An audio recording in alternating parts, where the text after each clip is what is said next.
Shalom Bapak Ibu sekalian, selamat pagi saya ucapkan. Percaya bahwa Tuhan baik dan pada minggu yang pertama pada bulan April ini suatu kehormatan untuk saya boleh kembali ke GBI Icon. Terima kasih kepada Pak Budi dan juga tim pengembalaan yang sudah membawa saya ke tempat ini. Dan saya percaya bahwa laporan SPT saudara sudah beres semua ya.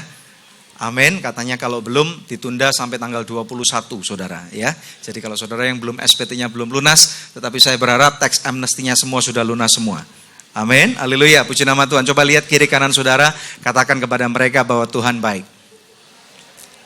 Amin, ya puji nama Tuhan, haleluya. Suatu kesempatan yang baik sekali saudara. Nah Bapak Ibu sekalian, ada suatu firman Tuhan yang saya bawakan kepada saudara dengan suatu judul yang sangat sederhana, yaitu Jesus is, saudara ya. Jesus is titik. Nah Bapak Ibu sekalian, saya tidak tahu menurut saudara siapakah Yesus itu. Jadi saya berharap nanti saudara ya di akhir khotbah atau nanti malam sebelum saudara tidur, saudara renungkan sejenak apa yang saudara dengar pada pagi hari ini. Kemudian saudara buat kesimpulan, kira-kira menurut saudara siapakah Yesus itu ya? Saya percaya setiap daripada kita mempunyai suatu pengalaman yang berbeda-beda satu dengan yang lain, Bapak Ibu sekalian ya. Mungkin kita mengenal Tuhan Yesus dengan cara yang berbeda pula. Ada orang yang kenal Tuhan Yesus sejak dia dari lahir, saudara ya, tidak punya pilihan yang lain. Ada orang-orang juga yang mungkin mempunyai pengalaman yang sangat unik, yang sangat mengasihkan saudara ya. Mungkin kehidupan saudara juga pernah ditolong oleh Tuhan. Jadi siapapun apapun latar belakang saudara, saya percaya bahwa firman Tuhan ini akan menjadi relevan buat saudara. Dan saya berdoa biarlah di akhir firman Tuhan ini saudara akan lebih lagi mengenal dia secara pribadi. Ada amin? Siap mendengarkan firman Tuhan? Kita berikan kemuliaan yang paling meriah dulu bagi Tuhan Yesus Kristus. Haleluya. Puji nama Tuhan. Buka bersama dengan saya dalam kitab Matius pasal yang ke-16 ayat 15. Bapak Ibu sekalian, Matius 16 ayat 15. Haleluya. Saudara, di dalam firman Tuhan ini kita akan baca bersama-sama, singkat saja ya. Kita nggak baca semua daripada apa yang ada dalam Alkitab di ayat 15 itu, tetapi baca bersama dengan saya apa yang saya tampilkan di LCD di belakang saya. Siap saudara? 2, 3. Lalu Yesus bertanya kepada mereka, tetapi apa katamu, siapakah aku ini? Nah saudara sekalian, saya percaya saudara masih ingat ketika Tuhan Yesus berjumpa dengan murid-muridnya pada saat itu. Dan dia memberikan pertanyaan yang sama. Menurut kamu siapakah aku ini? Saudara sekalian, Tuhan Yesus tentunya juga ingin tahu. Pagi, siang, malam dia berjumpa dengan murid-muridnya. Makan bareng saudara ya. Dan kemudian pagi belum gosok gigi pun dia sudah berjumpa dengan murid-muridnya. Malam mau tidur pun murid-muridnya juga ngelihat dia saudara. Sehingga Tuhan Yesus ingin tahu, ingin menguji di dalam hati murid-muridnya siapakah dia itu saudara. Dan murid-muridnya kemudian mulai memberikan pendapat, tetapi bukan apa kata mereka. Mereka mulai berkata, menurut orang lain engkau adalah seperti Elia. Menurut orang lain engkau adalah Elia. Menurut engkau orang lain engkau adalah Yeremia. Menurut orang lain engkau adalah ini, adalah itu saudara. Tetapi kemudian Tuhan Yesus berpaling kepada Simon Petrus. Dan kemudian bertanya, menurut kamu Simon, aku ini siapa? Kemudian Simon berkata, engkau adalah Mesias, anak Allah yang hidup. Bapak Ibu sekalian ya. Nah kemudian Tuhan Yesus berkata kepada Simon bahwa hal itu dia dapat mempunyai suatu pewahyuan yang sangat besar. Karena itu bukan pengetahuan daripada dirinya, tetapi karena Tuhan, Allah Bapa yang menunjukkan kepada Simon. Ada amin saudara ya.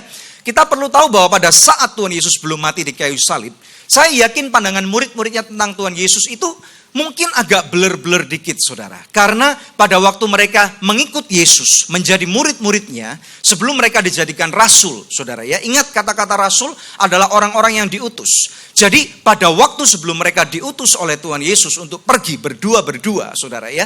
Mereka mungkin mempunyai suatu pandangan yang tidak selalu sama saudara. Dan Tuhan Yesus ingin meluruskan pandangan ini akan menjadi sama saudara ya. Nah mungkin mereka pada waktu itu ingin menjadikan Tuhan Yesus sebagai raja. Mungkin mereka melihat bahwa Tuhan Yesus adalah sumber mujizat atau apapun juga saudara. Nah terpulang daripada pandangan dan pengalaman hidup orang itu, siapakah Yesus? Jadi sekali lagi saya berdoa, ini pertanyaan yang sama seperti yang Tuhan Yesus tanyakan kepada muridnya. Mewakili Tuhan, saya bertanya kepada saudara, menurut kamu, siapakah Yesus itu? Ini penting dijawab, penting sekali. Sehingga bukan lagi apa kata orang, memang benar saudara, pada waktu kita lihat Alkitab kita, dengan jelas Alkitab kita mendeskripsikan siapakah Tuhan Yesus itu, terutama di Yesaya 53. Pada bulan April ini biasanya kita memasuki minggu Passover, saudara ya. Di mana pada bulan Passover kita mengingat bagaimana Tuhan Yesus itu diremukkan wajahnya, disesah, Bapak Ibu sekalian. Kemudian dimaki, dia diludahi, saudara. Tujuannya cuma satu, adalah untuk menyelamatkan saudara dan saya yang tidak mempunyai pengharapan di dalam kehidupan. Ada amin? Haleluya. Nah, oleh karena itu saya mau mengajak Bapak Ibu sekalian, apa kata orang pada zaman itu, saudara ya, cara pandang mereka terhadap Tuhan Yesus. Kita akan lihat beberapa orang, saudara. Yang pertama saya percaya saudara pasti tahu, yaitu orang-orang Farisi. Saudara tahu orang-orang Farisi enggak di dalam Alkitab? Yang tahu angkat tangan coba. Saya pengen lihat saudara ya. Nah, saya mau bertanya kepada saudara, kalau hari ini di abad 21 di tahun 2017, kalau ada orang yang menyebut Farisi, menurut saudara ini konteks yang positif atau negatif? Negatif tentunya ya. Saudara kira-kira mau nggak kalau saudara disebut, lu kayak orang Farisi? Nggak mau ya? Kenapa saudara? Karena konteks orang Farisi biasanya disebut yaitu orang-orang yang munafik. Betul ya? Tetapi saudara, kita harus tahu bahwa konteks orang Farisi pada zaman Yesus itu nggak sama dengan apa yang kita kenal dalam pemikiran kita akan siapa orang Farisi itu. Saya akan berikan sedikit deskripsi kepada saudara ya. Nah, di sana saya tulis, bagi orang Farisi, Yesus ini adalah seorang pemuda. Waktu itu Yesus berumur kira-kira 30 tahun, saudara sekalian ya.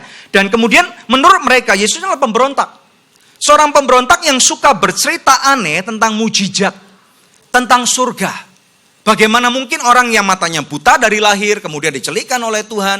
Bagaimana mungkin orang yang mati dibangkitkan oleh Tuhan, saudara ya. Mereka curiga jangan-jangan Tuhan Yesus ini adalah dukun atau mempunyai ilmu sihir, saudara. Dan kemudian mereka berkata, mungkin saudara orang ini adalah pemberontak.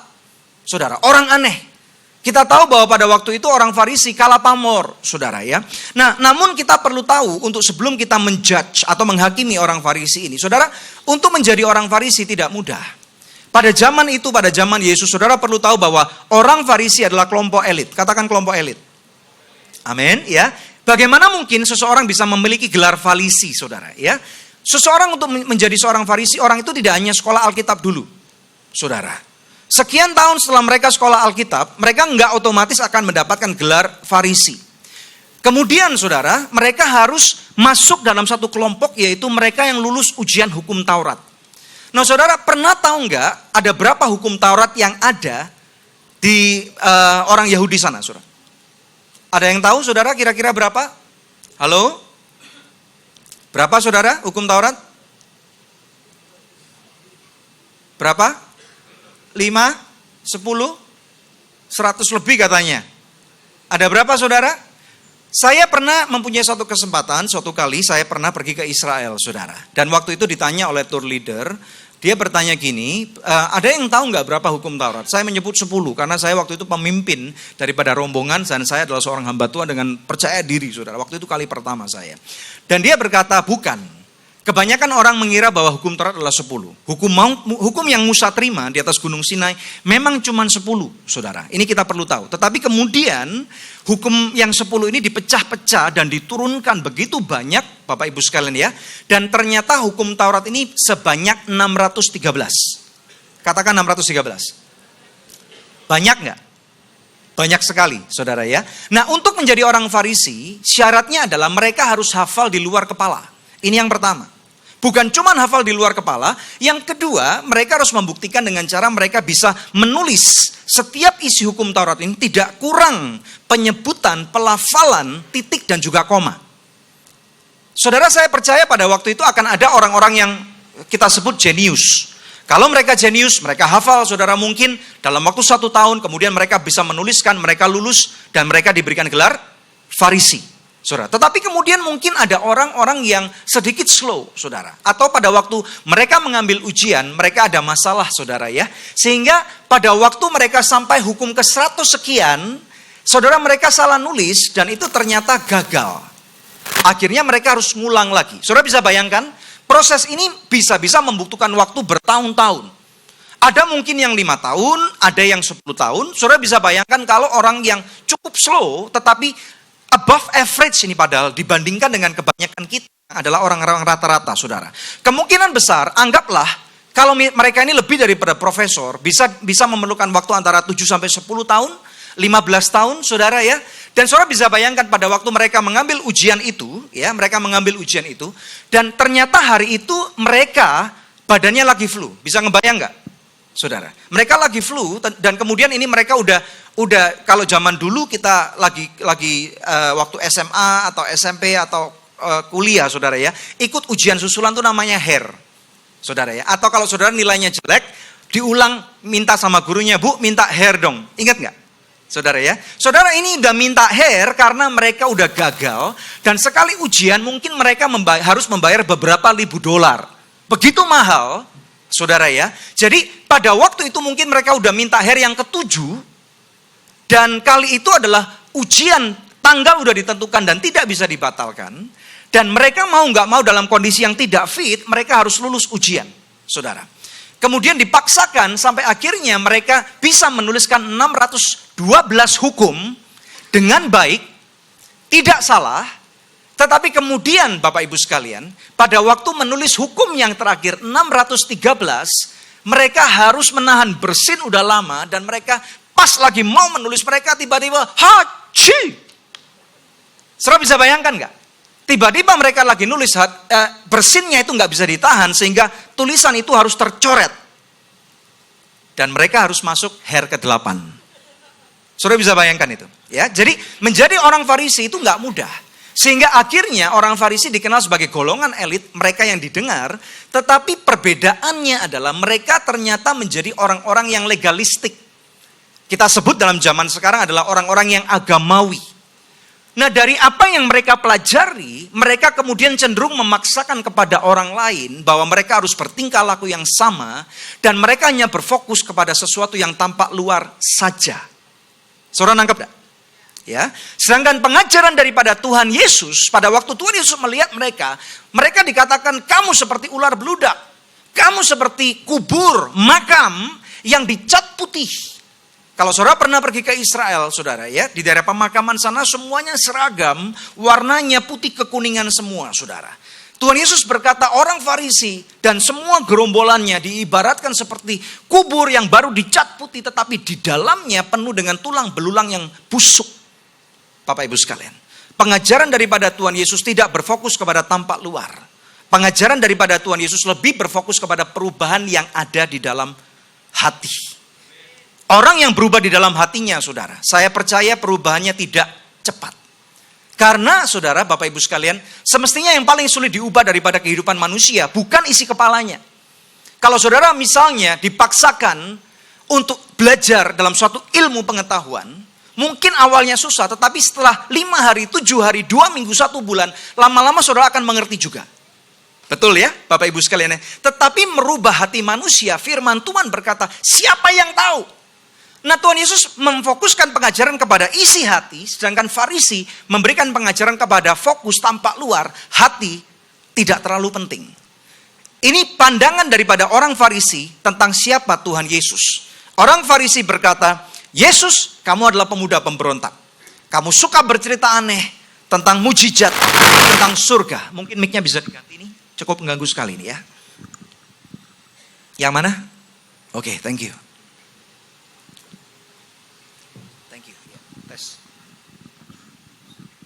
Tes. Oke. Beres? Oke. Lebih baik saudara ya. Jadi sekali lagi, menurut orang Farisi, Yesus adalah seseorang pemberontak. Dan kita tahu bahwa sebenarnya bahwa perubahan ini adalah perubahan yang mendasar yang akan membawa manusia bukan hanya menjadi lebih baik tetapi disamakan dengan standarnya surga. Ada amin Bapak Ibu sekalian ya. Puji Tuhan. Kita berikan kemuliaan yang paling meriah buat Tuhan Yesus Kristus. Haleluya. Nah kemudian kita lihat yang kedua Bapak Ibu sekalian. Oke, ya. Nah, saya bingung nih, yang kontrol saya atau kamu? Oke, sana aja yang kontrol ya. Nah, kemudian yang kedua, bagi murid-murid, saudara ya. Bagi murid-murid, kita tahu bahwa murid-murid sebenarnya adalah orang yang pertama melihat mujizat itu terjadi. Mereka seringkali menghadapi orang-orang yang bermasalah, orang yang buta, orang yang timpang, orang yang bermacam-macam masalah lah, saudara ya. Tetapi bagi mereka masih saja gagal untuk mengerti siapa Yesus itu, saudara. Nah, Bapak Ibu sekalian, bagi mereka ternyata mereka berpikir Yesus adalah cuman tidak lebih daripada guru saja. Nah di sana ada satu kapal nih saudara ya. Tuhan Yesus pernah naik kapal bersama dengan murid-muridnya. Dan saudara kita tahu bahwa Danau Galilea ini disebut sebagai Laut Galilea. Satu kali pada waktu mereka lagi naik kapal, ada angin ribut. Saudara. Dan pada saat itu mereka lupa bahwa Yesus sedang ada di atas kapal itu bersama dengan mereka. Bapak Ibu sekalian, kebanyakan murid-murid Tuhan Yesus adalah para nelayan profesional. Menjadi nelayan profesional itu artinya mereka sangat fasih sekali. Mereka mendapatkan income dari sana, dari laut, saudara. Kena badai itu sering sekali, saudara. Sehingga pada waktu ada angin ribut, mereka kemudian membuat kesimpulan, gua bisa menghadapinya. Jangan ganggu Tuhan, dia lagi tidur. Saudara nangkep ya? Nah ini kebanyakan gambaran daripada kita pada zaman ini, saudara sekalian. Terutama kita orang-orang yang tinggal di kota besar seperti Jakarta. Kita adalah orang-orang yang pandai, kita orang-orang yang mahir dalam bidang pekerjaan kita, saudara. Kita sudah terlatih. Ada yang S1, S2, S3, saudara. Ada yang profesor mungkin ya. Ada yang mungkin lawyer, ada yang jadi dokter, ada yang jadi teolog, saudara. Macam-macam, ada yang jadi hamba Tuhan. Kebanyakan daripada kita kemudian mulai berkata pada waktu saya menghadapi masalah, tunggu deh, jangan ganggu Tuhan. Biarkan aja, coba kita handle sendiri. Murid-murid mencoba untuk mengeluarkan air daripada kapal itu, saudara. Tetapi semakin dikeluarkan, air yang masuk semakin banyak. Bapak Ibu sekalian. Sampai ada satu titik, mereka kemudian menjadi menyerah, mereka frustasi. Dan kemudian mereka baru ingat kembali, ada Tuhan Yesus di dalam kapal. Mereka mulai membangunkan Tuhan Yesus. Mungkin berpikir, orang ini kok rada aneh gitu loh. Kenapa ada badai sedemikian rupa, tapi kok nggak sampai goyang? Ada beberapa orang yang tidur, maaf ya saudara ya, kayak orang mati. Betul nggak ya? Digoyang-goyang nggak bangun. Bapak Ibu sekalian. Digedor-gedor kamarnya nggak dibuka, saudara ya. Nah, tentunya orang mempunyai kepribadian yang berbeda-beda. Dan kemudian akhirnya Tuhan Yesus bangun nih dari tidur. Mereka berkata, Tuhan Yesus, kapal hampir karam. Ini seperti kita bukan? Pada waktu sampai akhirnya kita udah menyerah dalam kehidupan. Kemudian kita berkata, Tuhan Yesus, saya menyerah, tidak tahu apa yang harus saya lakukan. Gua mau mati nih Tuhan, perusahaan mau bangkrut, keluarga mau bercerai, anak-anak gak bisa diatur, uang udah habis. Saudara, kita baru mulai cari Tuhan. Nah tetapi Tuhan adalah Tuhan yang baik. Ada amin gak? Dan pada waktu Tuhan menghadapi badai, di Alkitab kita dikatakan bahwa Tuhan menghardik badai itu. Menurut saudara, cara Tuhan menghardik badai bagaimana? Pandangan saya nih, Bapak Ibu sekalian ya, pada waktu kita membaca ayat itu, ya kita pikirkan nih kalau misalnya ada orang marah. Saudara pernah lihat orang marah nggak? Pernah lihat orang marah? Halo? Caranya diemin orang marah bagaimana? Cara yang pertama, ini kalau diajarkan saudara dalam ilmu komunikasi, lu marah lebih keras. Betul ya? Jadi kalau ada anak atau remaja yang lagi marah saudara, orang tuanya akan datang dan kemudian marahin dengan keras nih saudara. Ya, atau ada kalau misalnya saudara pemimpin suatu divisi dalam perusahaan atau pemilik perusahaan, saudara pemimpin divisi deh.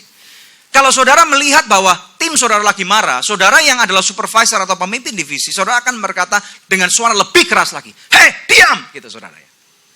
Itu arti menghardik yang kita mengerti, betul nggak? Nah tetapi ternyata, ini kita perlu ketahui saudara. Saya mempunyai satu pandangan yang sedikit berbeda. Kadang-kadang saya telepon nih, di rumah nih ya saudara ya, saya telepon di rumah. Dan pada waktu saya telepon di rumah, saya mempunyai 2 orang anak, yang satu udah cukup besar umur 17 tahun, yang satu anak lagi kecil, saudara, masih umur 7 tahun. Nah kadang-kadang mereka ribut.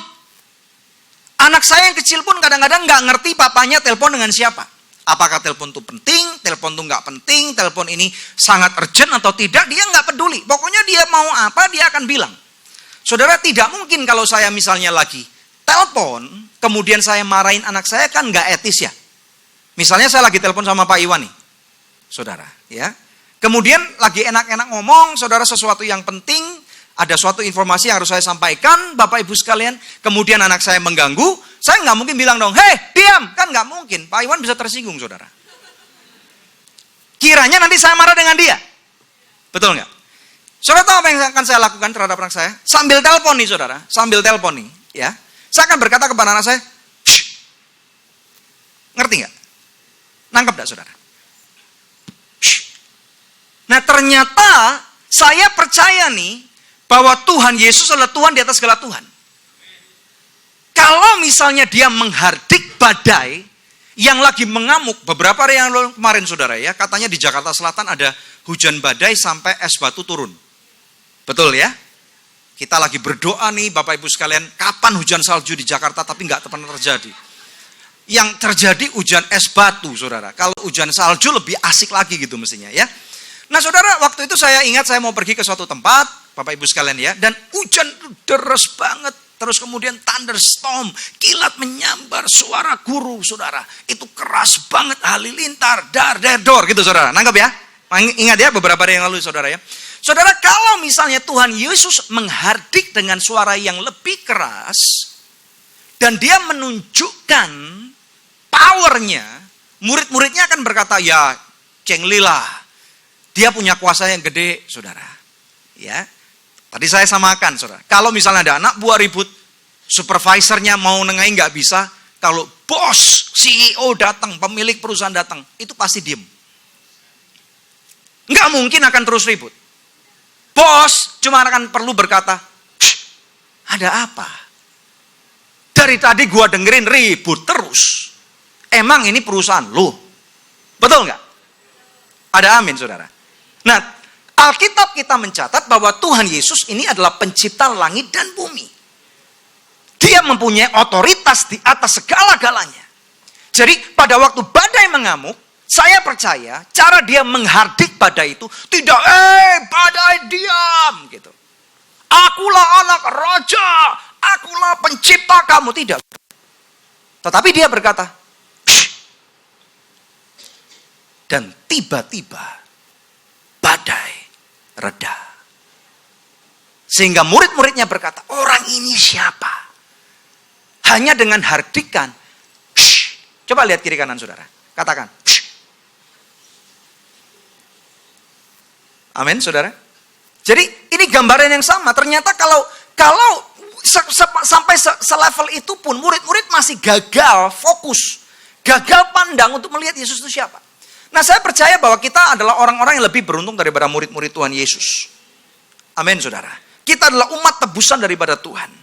Nah, jadi saat ini kalau badai mengamuk dalam kehidupan saudara, apapun itu, percaya bahwa firman Tuhan mengatakan bahwa dia yang tinggal di dalam diri saya itu lebih besar daripada segala macam masalah yang ada dalam kehidupan. Yang percaya katakan amin. Berikan kemuliaan yang paling meriah buat Tuhan. Yang saudara perlu lakukan adalah hadapi masalah saudara sambil berkata, haleluya. Haleluya. Coba kita lihat yang ketiga, berikutnya.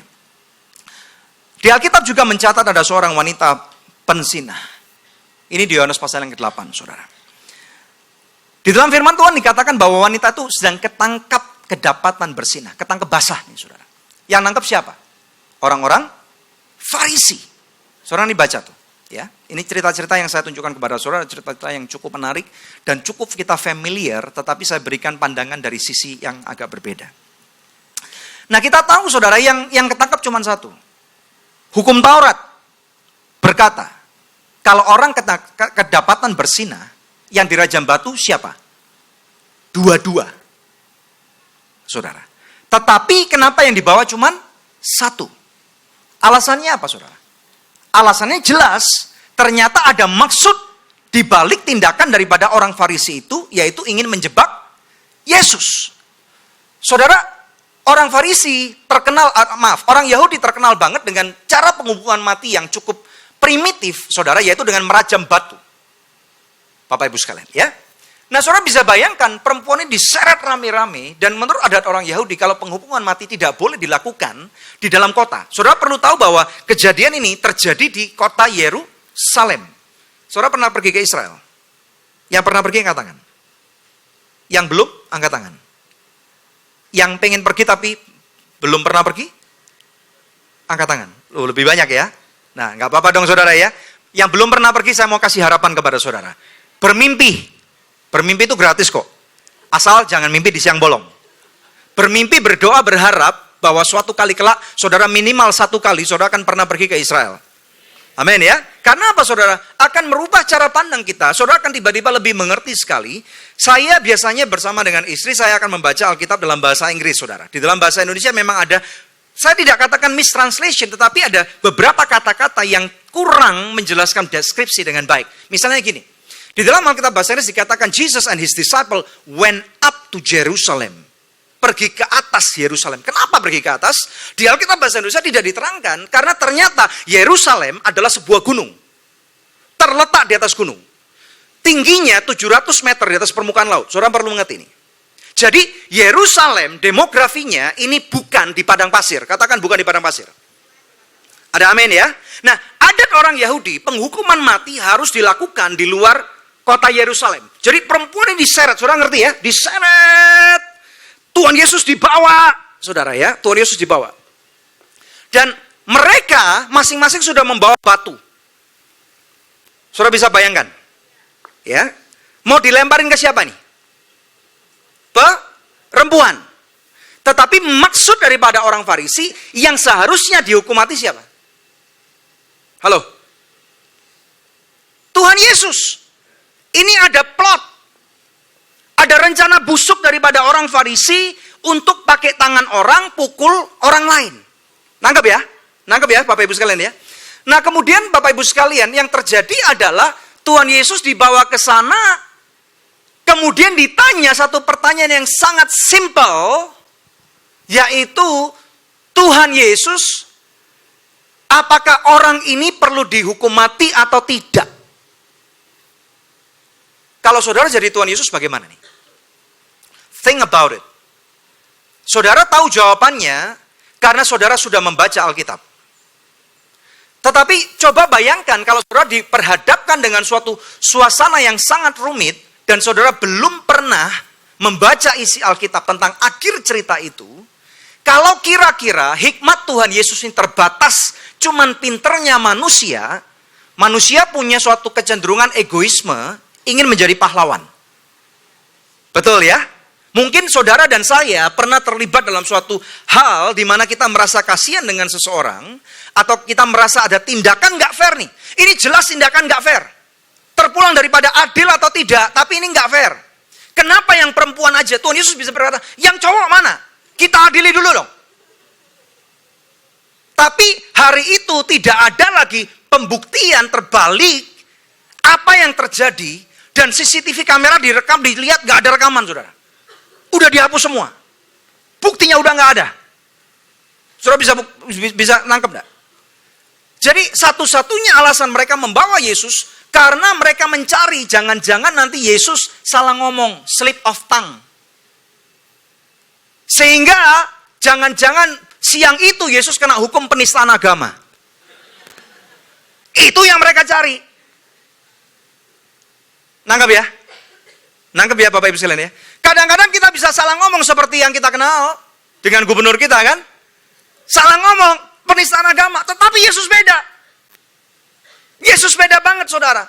Mereka tahu nih ini pasti salah ngomong. Kalau saya bisa-bisa jangan-jangan saya akan bela saudara dengan berkata, mana yang lakinya? Lu gak bisa seenak sendiri dong. Tapi jawaban Tuhan Yesus tidak menjadi seperti itu saudara. Simple jawabannya, dan dia tidak jawab dulu.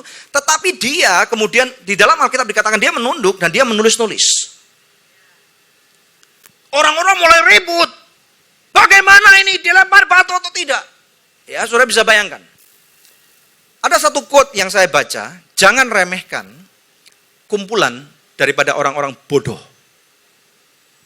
Saudara. Apalagi jumlahnya banyak.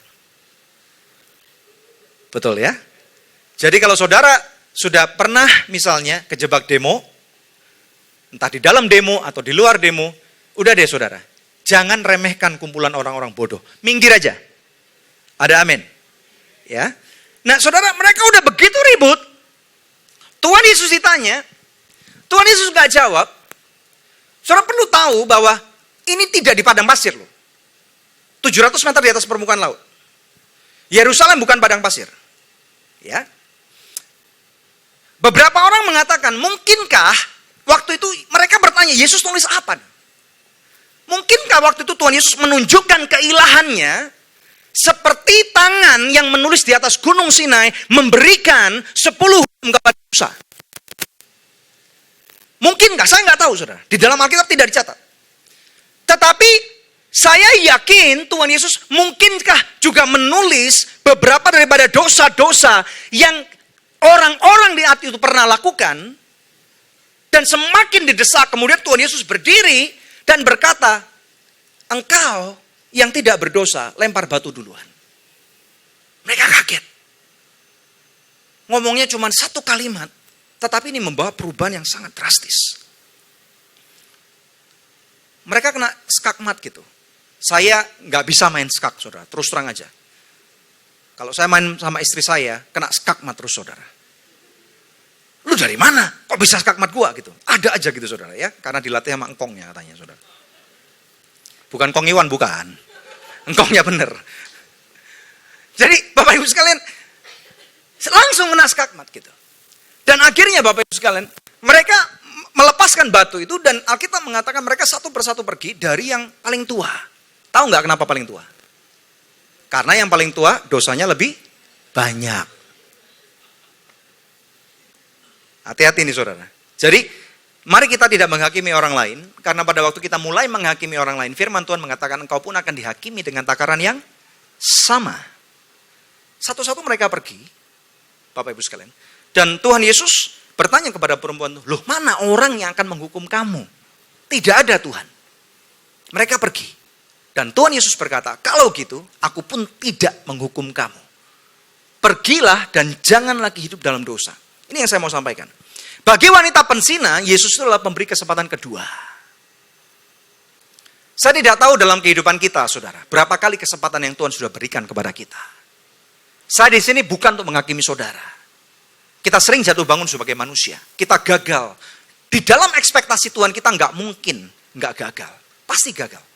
Tetapi saya membawa kabar baik buat hari ini, buat saudara. Siapapun saudara. Mungkin hari ini saudara membutuhkan kesempatan yang ke-1000 sekalipun. Tangan Tuhan terbuka. Menantikan saudara. Yang percaya katakan amin. Berikan kemuliaan yang paling meriah buat Tuhan. Next. Ada satu cerita yang lain saudara. Saudara pernah tahu ada orang yang bernama Bartolomeus. Atau Bartimius. Saudara. Nah, ini ceritanya lain. Ini di Yeriko. Kalau Yeriko itu padang pasir. Saudara. Yeriko adalah salah satu kota peradaban tertua di dunia. Dan Alkitab kita mencatat pada waktu kisah ini, bagaimana orang ini, Bartimius ini saudara, pengemis, buta. Saudara. Jadi kerjaannya minta uang. Dan pada waktu dia buta, dia nggak bisa ngelihat, tetapi dia bisa mendengar. Tuhan Yesus lewat. Orang-orang gaduh, saudara ya, karena kemanapun Yesus pergi, pengikutnya banyak. Ada dua macam orang yang selalu mengikut Yesus. Yang pertama, yang ingin tahu mujizatnya Yesus. Yang kedua, orang yang punya masalah. Haleluya, saudara ya. Nah, saudara, Bapak Ibu sekalian, mendengarkan begitu banyak keributan, Bartimius mulai bertanya kepada teman-temannya, ada apa ini kok ribut? Kemudian, orang-orang berkata, Yesus lagi lewat, gitu, ya. Mendengarkan kata-kata Yesus lagi lewat, ini saudara, ada satu respon dari Bartimius yang sangat menarik. Kemudian dia mulai menjerit. Dia berkata kepada Tuhan Yesus, Yesus, anak Daud, kasihanilah aku. Dia terus menjerit, Yesus, anak Daud, kasihanilah aku. Saudara, hal itu membuat Yesus menjadi kemudian mencari siapa yang manggil saya. Ini mirip sekali dengan perempuan pendarahan 12 tahun yang kemudian caught Jesus' attention. Bagaimana mungkin Bartimius yang buta ini bisa menangkap perhatian Yesus? Saudara perlu tahu bahwa mereka tidak banyak daripada mereka yang tahu bahwa Yesus itu adalah anaknya Daud, keturunan Daud. Kalau kita tahu. Karena di dalam Alkitab, di dalam silsilah Alkitab, kalau saudara baca kitab Matius, kitab Lukas, itu akan ada silsilah bagaimana terjadinya kelahiran Tuhan Yesus. Dan di sana dikatakan benar bahwa Yesus adalah keturunan daripada Raja Daud, saudara. Ya, nangkap sampai sini, nangkap ya saudara ya. Nah, mereka tidak tahu, tetapi saudara harus tahu bahwa pada zaman itu nama Yesus itu umum. Umum banget. Ya, kalau saudara pergi ke Spanyol pun ada banyak pemain sepak bola namanya Yesus. Ya, setelah Yesus mati, saudara naik ke surga. Kalau saudara lihat di dalam Alkitab ada pemberontak yang namanya Bar Jesus.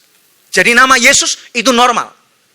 Jadi saudara Bapak Ibu sekalian, Bartimius dengan tepat dia mengidentify siapakah Yesus itu. Yesus, anak Daud, kasihanilah aku. Ini loh saudara yang membuat attentionnya Tuhan Yesus. Sehingga Tuhan Yesus memanggil Bartimius. Dan mengatakan, apa yang kau mau aku lakukan terhadap kamu? Dan dia berkata, Rabuni aku. Saudara, ini sama seperti kita.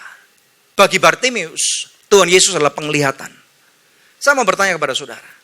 Saya yakin di antara kita pada saat ini, saudara, ada orang-orang atau saudara yang mungkin terlibat satu masalah yang sangat berat.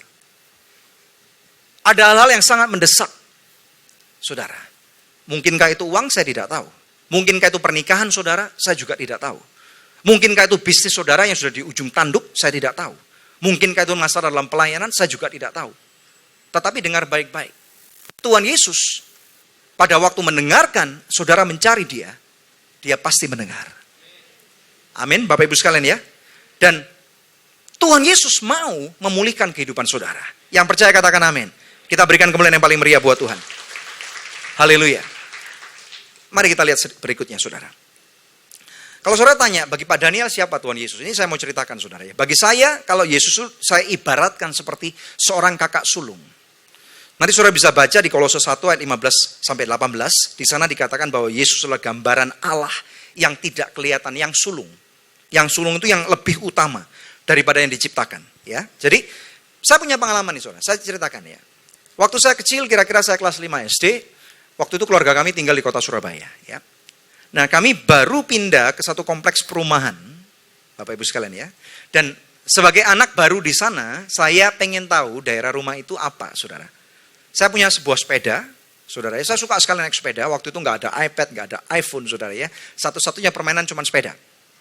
Saya naik sepeda BMX, saudara ya. Saya keliling di jalan-jalan itu, saudara ya. Kenalan dengan beberapa anak-anak sebaya saya, Bapak Ibu sekalian ya. Dan kemudian, wah seneng banget saudara. Karena ada satu jalan di daerah rumah saya itu yang kosong gitu ya. Yang kita bisa sepedaan di sana.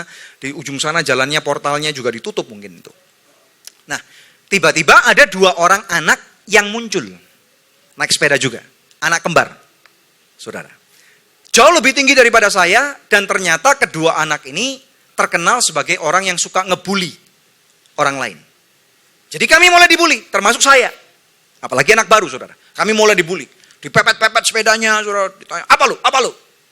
Gua tonjok lu, gitu, saudara ya. Jadi dibully gitu, saudara. Itu terjadi beberapa hari, saudara, dan kemudian saya di rumah punya seorang kakak. Saya anak nomor 2, saya punya koko, saudara ya. Satu kali koko saya tanya nih, saudara ya, gimana kabar kamu? Saya di rumah dipanggil T gitu, saudara ya.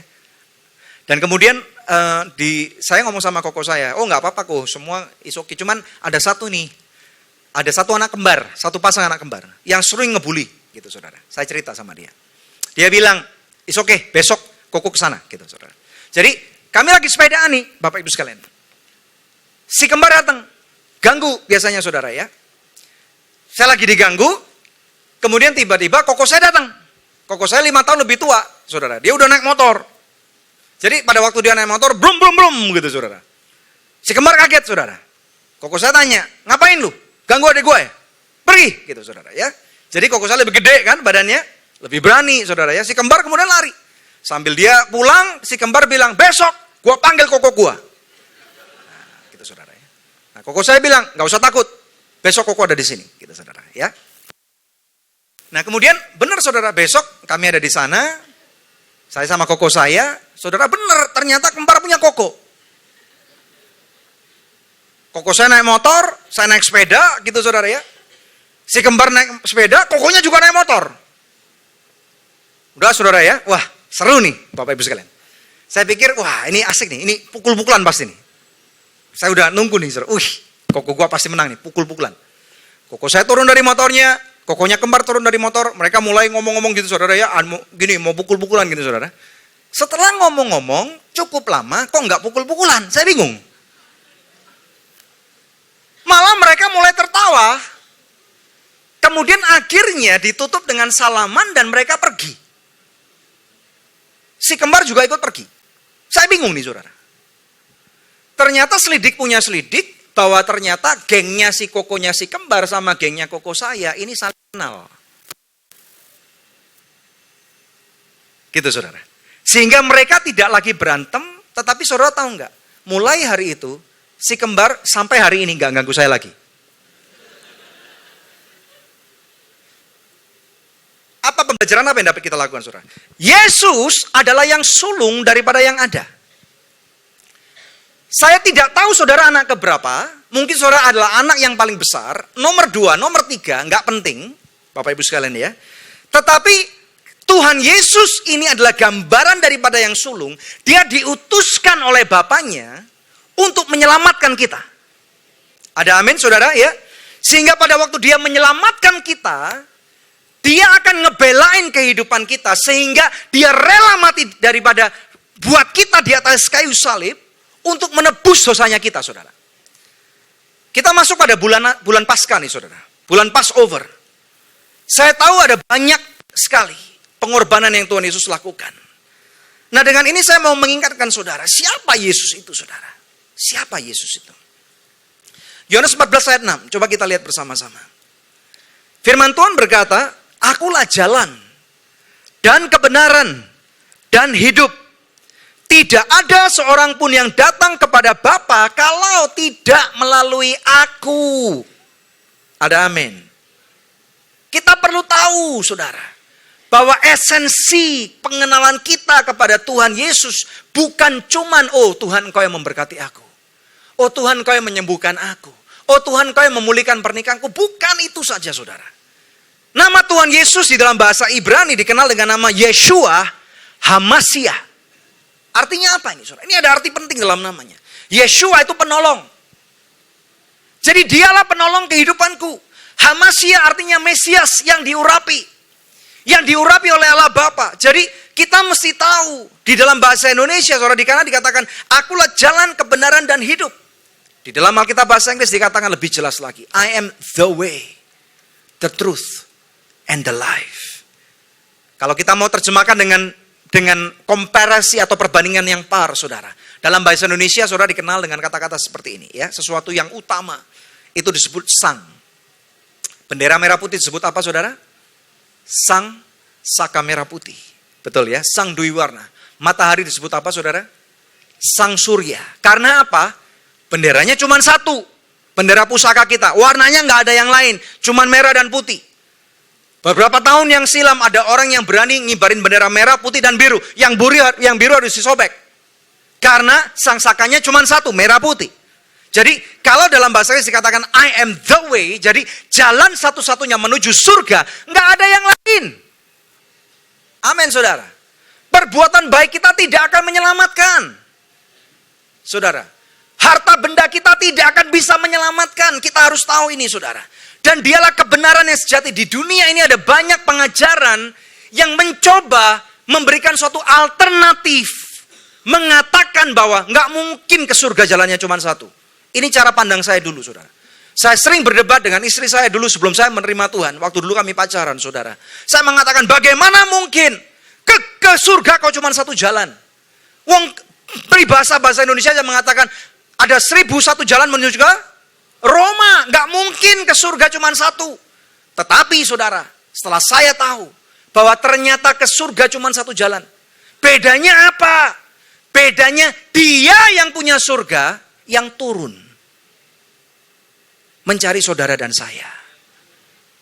Saya nggak mungkin bisa masuk ke istana presiden, Bapak Ibu sekalian. Saya nggak mungkin bisa masuk ke rumah saudara. Seberapapun terkenal seseorang, tidak mungkin bisa seenak sendiri masuk rumah orang. Betul nggak? Tetapi dengar baik-baik. Kalau yang punya rumah membukakan pintu dan mengatakan, Bapak, Ibu, silakan masuk. Kalau hari ini saudara mendapatkan undangan secara pribadi dari Presiden Jokowi, anytime, saudara bisa masuk ke sana. Betul? Amin, saudara ya. Dan Yesus yang punya surga, dia sudah turun daripada tahtanya, dia sudah membayar lunas semua kutuk-kutuk dosa. Ada 613 hukum yang manusia harus taati untuk masuk ke surga. Makanya Tuhan Yesus berkata, kalau kebenaranmu tidak melebihi orang Farisi dan ahli Taurat, engkau tidak mungkin masuk surga. Dengar baik-baik nih saudara. Ada 613 peraturan kehidupan setiap hari yang berlaku dalam kehidupan kita. Saya yakin tidak ada satupun kita dalam ruangan ini yang bisa menyelesaikannya. Hanya Tuhan Yesus. Makanya dia berkata, aku datang tidak untuk menindakkan hukum Taurat, tetapi aku datang mengenapi hukum Taurat. Jadi betapa beruntungnya kita pada waktu dia berkata, akulah jalan itu. Amin Bapak Ibu sekalian. Kita berikan kemuliaan yang paling meriah buat Tuhan. Haleluya. Sehingga dia berkata dalam Yohanes 1 ayat 12. Saya gunakan ini sebagai penutup. Saya minta tim pemuji untuk kembali ke tempatnya masing-masing. Tetapi semua orang yang menerimanya diberinya kuasa supaya menjadi anak-anak Allah. Yaitu mereka yang percaya dalam namanya. Saya berdoa sekali lagi. Biarlah di akhir daripada firman Tuhan ini, saudara sudah lebih lagi mengenal siapa Yesus itu secara pribadi. Sehingga firman Tuhan digenapi pada saat ini dengan berkata, engkau yang menerimanya, engkau akan diberikan kuasa menjadi anaknya Allah. Kristus adalah kepala daripada sesuatu yang ada. Dan kita menjadi tubuhnya. Saya undang saudara untuk bangkit berdiri.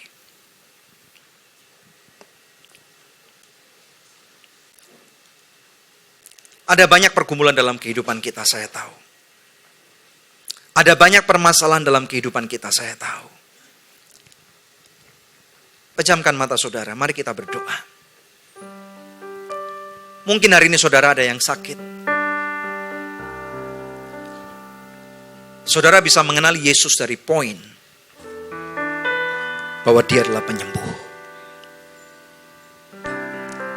1 Petrus 2 ayat 24b mengatakan, oleh bilur-bilurnya kamu sembuh. Mungkin hari ini ada banyak pergolakan dalam kehidupanmu. Undang Yesus. Dia ada di atas kapal saudara. Dan biarlah dia yang akan menghardik daripada badai kehidupan. Dialah penasihat ajaib. Dialah Raja Damai. Dan dia sanggup berkata, shh, tenang, ini aku. Siapa Yesus menurut saudara? Mungkin kau memerlukan berkat-berkat yang baru. Mungkin kau memerlukan mujizat. Saya berdoa biarlah ada pengenalan akan Tuhan terjadi pada kehidupan saudara. Bapa, ini kami bersyukur untuk hari ini. Kami boleh mengenal Engkau lebih lagi secara pribadi. Dan Bapa, biarlah Tuhan, Engkau menjadi yang terutama daripada segala sesuatu yang ada pada kehidupan kami. Bapak Ibu sekalian, kalau Engkau tahu bahwa firman Tuhan pada siang hari ini berbicara kepada saudara, saudara boleh angkat tangan di mana Engkau berdiri.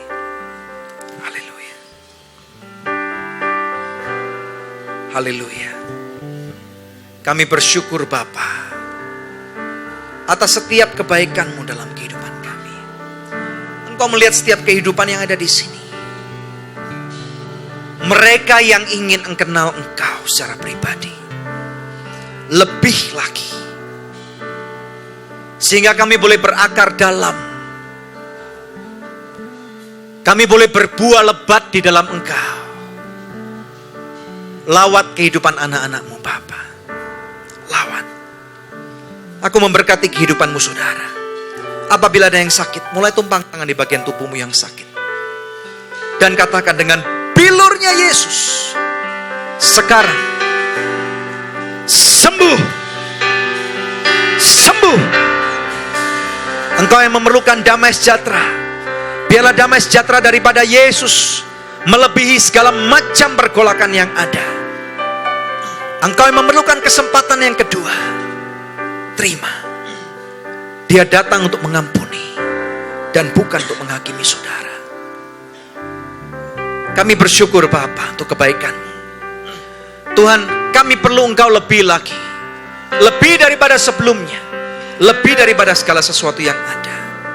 Dan kami berterima kasih Bapa. Terima kasih. Nyatakan kehendak-Mu di bumi seperti di surga. Dalam nama Yesus kami berdoa dan mengucapkan syukur. Yang percaya katakan amin.